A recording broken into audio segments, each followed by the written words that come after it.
6 നടന്ന പരീക്ഷയുടെ മെയ് 16 നടന്ന പരീക്ഷയുടെ എക്സ്പ്ലനേഷൻ ആണ്, ആൻസർ കീയുടെ എക്സ്പ്ലനേഷൻ ആണ്. ഇതിൽ കോഡ് സി കോഡാണ് നോക്കുന്നത്. അതിലെ ചോദ്യം നോക്കാം.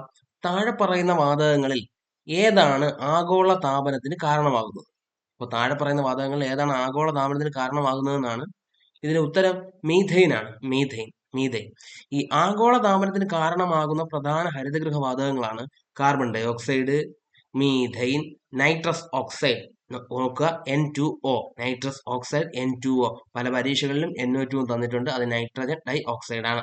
അപ്പോൾ നൈട്രസ് ഓക്സൈഡ് N2O, ക്ലോറോ ഫ്ലൂറോ കാർബണുകൾ CFC, ക്ലോറോ ഫ്ലൂറോ കാർബണുകൾ, ഓസോൺ O3, 3 ഓക്സിജൻ തന്മാത്ര ചേരുന്നതാണ് ഓസോൺ O3, നീരാവി വാട്ടർ വേപ്പർ അഥവാ H2O എന്ന് തന്നിട്ടുണ്ട്. അപ്പൊ നോക്കിക്കോ, 1 carbon dioxide, 2 methane, 3 nitrous oxide N2O, 4 ക്ലോറോ ഫ്ലൂറോ കാർബണുകൾ, 5 ഓസോൺ O3, 6 നീരാവി അഥവാ വാട്ടർ വേപ്പർ.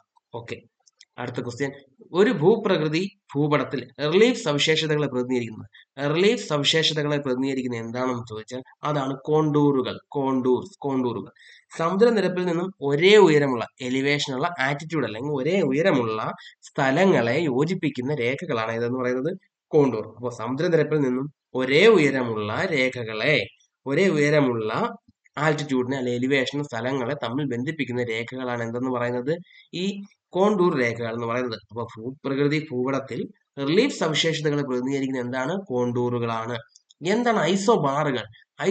എന്ന് ഒരേ അന്തരീക്ഷ മർദ്ദമുള്ള സ്ഥലങ്ങളെ യോജിപ്പിക്കുന്ന രേഖകളാണ് ഐസോബാറുകൾ. ഐസോഹൈറ്റ്സുകൾ തുല്യ അളവിൽ മഴ ലഭിക്കുന്ന സ്ഥലങ്ങളെ യോജിപ്പിക്കുന്ന രേഖകളാണ് ഐസോഹൈറ്റ്സുകൾ. തുല്യ അളവിൽ മഴ ലഭിക്കുന്ന പ്രദേശങ്ങളെ തമ്മിൽ യോജിപ്പിക്കുന്ന രേഖകളാണ് ഐസോഹൈറ്റ്സുകൾ. ഐസോഹാലൈനുകൾ,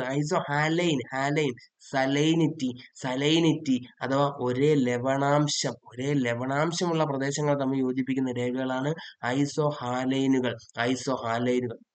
അപ്പൊ നോക്കിക്കോ, കോണ്ടൂറുകൾ സമുദ്രനിരപ്പിൽ ഒരേ ഉയരമുള്ള സ്ഥലങ്ങളെ യോജിപ്പിക്കുന്നു. ഐസോബാറുകൾ ഒരേ അന്തരീക്ഷ മർദ്ദമുള്ള സ്ഥലങ്ങളെ യോജിപ്പിക്കുന്നു. ഐസോഹൈറ്റ്സുകൾ ഒരേ ഒരു തുല്യ അളവിൽ മഴ ലഭിക്കുന്ന സ്ഥലങ്ങളെ തമ്മിൽ ബന്ധിപ്പിക്കുന്നു. ഇനി ഐസോഹാലൈനുകൾ എന്താണ്? സമുദ്രജലത്തിൽ ഒരേ ലവണാംശമുള്ള പ്രദേശങ്ങളെ യോജിപ്പിക്കുന്ന രേഖകളാണ് ഐസോഹാലൈനുകൾ. അടുത്ത ക്വസ്റ്റ്യൻ ആണ് ആത്മനിർഭർ ഭാരത്. ഇതിൽ ഏതൊക്കെയാണ് ഇതുമായിട്ട് ബന്ധപ്പെട്ടിരിക്കുന്നത്? ഇറക്കുമതി ആശ്രിതത്വം കുറയ്ക്കുക, വ്യവസായിക മേഖലയിൽ വേഗത്തിലുള്ള സാങ്കേതികവിദ്യ സ്വീകരിക്കുന്നതിന് ഊന്നൽ നൽകുക, കൃഷിയും അനുബന്ധ മേഖലകളെ ശക്തിപ്പെടുത്തുക, ഇവയെല്ലാം ഇതുമായിട്ട് ബന്ധപ്പെട്ട് വന്നിരിക്കുന്നതാണ്. ആത്മനിർഭർ ഭാരതുമായി ബന്ധപ്പെട്ടതാണ്. ഓക്കെ, അടുത്തത് ഉയർന്ന ദ്രവ്യതയുള്ള പണ സ്റ്റോക്ക് അളവ് ഏതാണ്? ഏറ്റവും ഉയർന്ന ദ്രവ്യതയുള്ള പണ സ്റ്റോക്ക് അളവ് ഏതാണെന്ന് വെച്ചിട്ടുണ്ട്. ഓപ്ഷൻ തന്നിരിക്കുന്നത് M1, M2, M3, A and C. അതായത് ഉദ്ദേശിക്കുന്നത് M1 ഉം M2 ഉം ഉണ്ടെന്നാണ്. ഉത്തരം M1 ആണ്. എന്താണ് പണനയം പണത്തിന്റെ അളവും ദ്രവ്യതയും എന്ന് നോക്കാം. റിസർവ് ബാങ്ക് സമ്പദ് വ്യവസ്ഥയിലെ പണത്തിന്റെ അളവിനെ 4ആയി തിരിച്ചിട്ടുണ്ട്. M1, M2, M3, M4. ഇങ്ങനെ 4ആയി തിരിച്ചിട്ടുണ്ട്. എന്താണ് ലിക്വിഡിറ്റി? ഒരു ആസ്തിയെ എത്ര പെട്ടെന്ന് പണമാക്കി മാറ്റാം, ഏതെങ്കിലും ഒരു ആസ്തിയെ എത്ര പെട്ടെന്ന് പണമാക്കി മാറ്റാം എന്നതിനെയാണ് ദ്രവ്യത എന്ന് പറയുന്നത്. നൽകിയിട്ടുള്ള അളവുകളിൽ ഏറ്റവും ഉയർന്ന ദ്രവ്യത ഉള്ളത് ഏതിനാണെന്ന് വെച്ചാൽ M1 അപ്പോൾ ഏതെങ്കിലും ഒരു ആസ്തി അതിനെ എത്ര പെട്ടെന്ന് പണമാക്കി മാറ്റാം എന്നതാണ് ദ്രവ്യത എന്ന് പറയുന്നത്.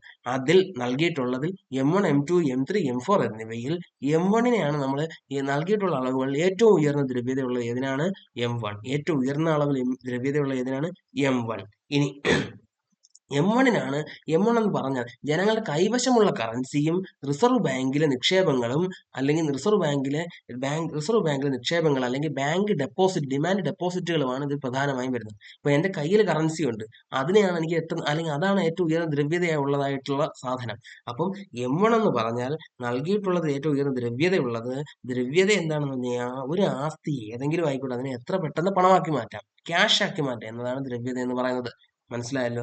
ഇനി ഏറ്റവും കുറഞ്ഞ ദ്രവ്യതയുള്ള ഏതിനാണെന്ന് വെച്ചാൽ M4 ദ്രവ്യതയെ എങ്ങനെ അടിസ്ഥാനമാക്കി ക്രമപ്പെടുത്താമെന്ന് ചോദിച്ചാൽ M1 ദ്രവ്യത കൂടുതൽ, M2 അതിലും കുറവ്, M3 അതിലും കുറവ്, M4 അതിലും കൂടുതൽ. അപ്പം M4 greater than less than M3 less than M2 less than M1.